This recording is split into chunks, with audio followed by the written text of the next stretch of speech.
कहते हैं अगर खुद गलती करके सीखने लग जाओगे तो उम्र ऐसे ही गलतियां करने में बीत जाएंगी। इसलिए दूसरों की गलती से सीखना चाहिए और सबक लेना चाहिए। पाकिस्तान ने की एक बड़ी गलती जिससे भारत ने लिया सबक और आनन फानन में भारत ने 1000 करोड़ रुपए लगा दिए। इसका बम्पर फायदा भारत को मिलने लगा है। जानेंगे भारत ने ऐसा क्या किया है। तो वहीं दूसरी तरफ पहली बार रूस बोल पड़ा है चीन और भारत को लेकर लद्दाख बॉर्डर में जो तनाव चल रहा है उस पर। यूक्रेन जंग के बीच रूस का ये बयान बेहद महत्वपूर्ण है। उसने इधर कुछ दिनों में कई बड़े बड़े निर्णय लिए हैं, खास तौर पर भारत के लिए। जानेंगे अब चीन के साथ झगड़े पर क्या बोल उठा है रूस। इसके अलावा बहुत कुछ आइए जानते हैं इन खबरों को विस्तार से। पाकिस्तान में सबसे बड़ा एरिया अगर प्राकृतिक गैस का निकालेंगे तो वो होगा बलूचिस्तान का एरिया। बलूचिस्तान के एरिया का लगातार दोहन किया पाकिस्तान ने और लाहौर तक इसकी गैस पाइपलाइन वगैरह यहाँ से निकाल कर पहुँचा दी गई। पाकिस्तान ने ताबड़तोड़ प्राकृतिक गैसों का इस्तेमाल भी किया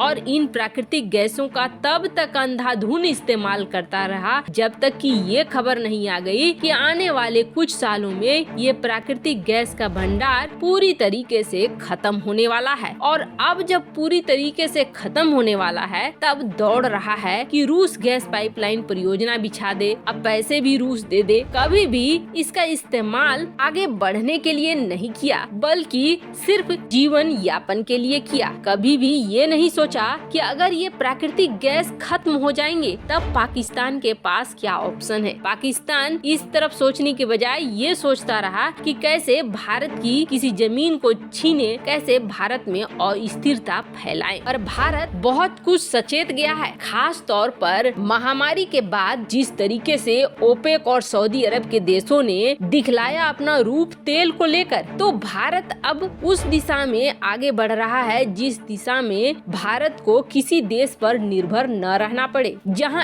H2 के उत्पादन की तरफ लगा हुआ है भारत, हाइड्रोजन के ऊपर अपनी पकड़ बनाना चाह रहा है, तो वहीं अब गुजरात में भारत 1000 करोड़ रुपए लगाकर बायो इथेनॉल का प्लांट बना रहा है। खेती में जो वेस्ट मटेरियल होते हैं उससे बायो इथेनॉल बनाया जाएगा। बायो इथेनॉल प्लांट के लिए लगातार काम चल रहा है। 6 महीने में ये प्लांट पूरी तरीके से अपनी क्षमता के अनुसार काम करने लगेंगे और बड़ी मात्रा में उत्पादन करने लगेंगे ईंधन का, जिसका इस्तेमाल प्राकृतिक गैस या पेट्रोलियम उत्पादों की जगह भारत आसानी से कर पाएगा। खैर, भारत इस तरह के नए ऊर्जा के स्रोतों पर लगातार काम कर रहा है। जहां सोलर एनर्जी है, H2 है, तो वहीं अब ये बायो इथेनॉल प्लांट पर भी भारत के प्रसिद्ध कारोबारी मुकेश अंबानी ने वैसे भी ग्रीन ऊर्जा के लिए बड़ी इन्वेस्टमेंट की घोषणा की है, जो ये बता रहा है कि इस सेक्टर में भारत बहुत तेजी से आगे निकल रहा है। वहीं दूसरी तरफ रूस यूक्रेन का विवाद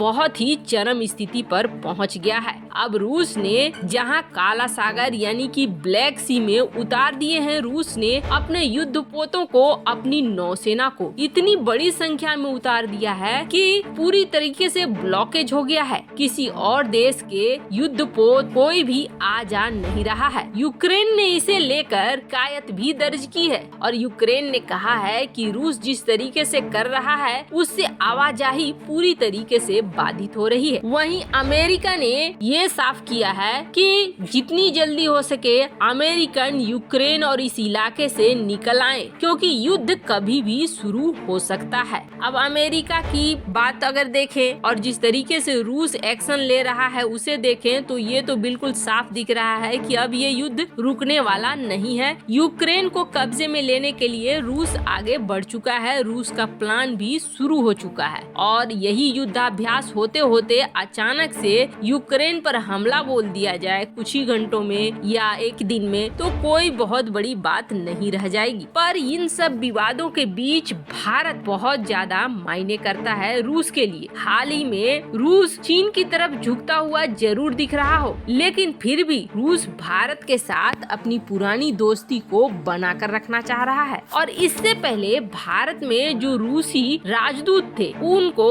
रूस मान रहा है जिम्मेदार कि ये भारत के साथ रिश्ते को सही रखने में नाकामयाब रहे। अब इनका डिमोशन कर दिया गया है और डिमोशन करके इन्हें किसी दूसरी जगह भेज दिया गया है। को बता दें, अब इनका डिमोशन करके बुलाया है रूस ने। उनका नाम है निकोलेव कुदाशेव। और आपको बता दें, निकोलेव कुदाशेव ने सचमुच कई ऐसे बयान दिए थे जिसे लेकर ये कहा गया था कि रूस का नजरिया भारत की तरफ बदल रहा है। जैसे कि इन्होंने साफ साफ कह दिया था जब अफगानिस्तान का विवाद शुरू हुआ था तब कि भारत और रूस के बीच कोई सैन्य समझौता नहीं होगा। अफगानिस्तान मामले में भारत अपना देख ले, हम अपना देख लेंगे। ये ऐसी बातें थी जो भारत को बहुत बुरी लगी थी। जबकि बाद में वही रूस भारत के साथ रिश्तों को ठीक करने लगा और मीटिंग करने लगा, CSTO के देशों को भेजने लगा भारत। ऐसे कई मुद्दे आए हैं जब पुराने रूसी एम्बेसडर ने सही तरीके से रिस्पॉन्स नहीं किया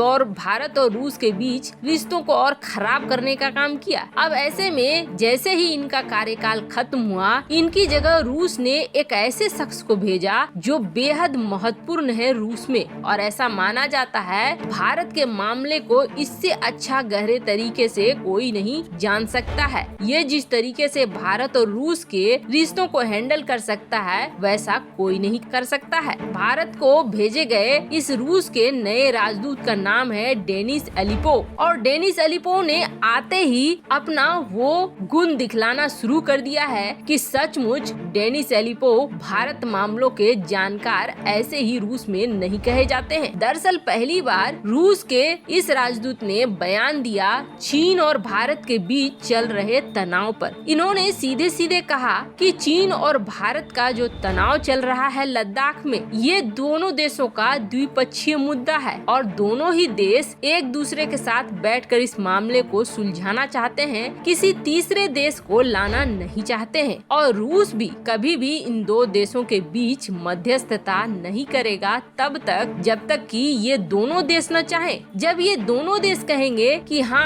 आप मध्यस्थता करो, तभी हम इन दोनों देशों के बीच में पड़ेंगे। और जहाँ तक हमारी दोस्ती भारत से है, भारत से हमारी दोस्ती कल भी थी और आज भी है, आगे भी रहेगी। वैसे नए राजदूत ने आते ही बहुत सारी बातें कहनी शुरू कर दी है जो ये दिखला रहा है कि रूस भारत के साथ अपने रिश्तों को अच्छा रखना चाह रहा है और रूस ने जिसे इस बार एम्बेसडर अपॉइंट किया है वो सचमुच भारत के मामले में गहरी जानकारी रखता है। वैसे आपको क्या लगता है, क्या आने वाले समय में असली परीक्षा होगी भारत, रूस और अमेरिका की? क्योंकि एक मौका आ सकता है जब भारत को दोनों में से किसी एक का पक्ष लेना पड़े। कमेंट कर अपनी राय जरूर बताएं। जल्द मिलते हैं अगले वीडियो में नई खबर के साथ।